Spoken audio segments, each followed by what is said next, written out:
See this problem. A galvanometer coil has a resistance of 15 ohms and the meter shows full scale deflection for a current of 4 milliamperes.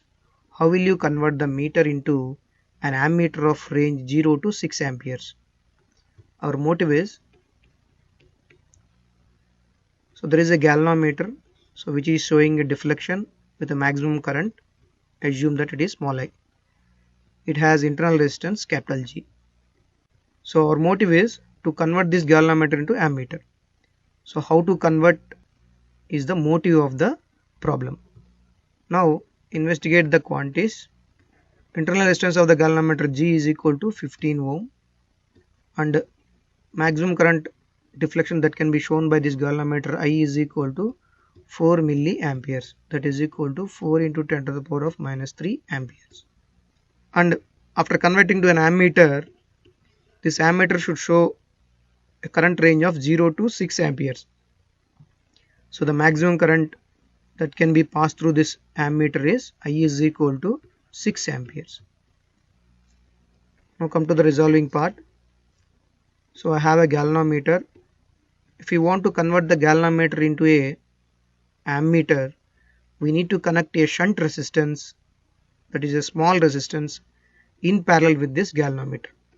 So the whole circuit will behave as a ammeter and we can evaluate the current which is passing through the circuit. The maximum current that can be allowed by this ammeter is capital I, and the current which is passing through this galvanometer can be considered as Ig, and this resistance can be considered as shunt resistance, and the current which passed through this shunt resistance is Is.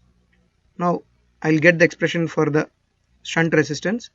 So for that, if you see these two circuits like galvanometer and shunt resistance are connected in parallel, so the voltage drops at that positions are same. So Z into Iz, resistance into current, is the voltage drop is equal to resistance, shunt resistance into current Is.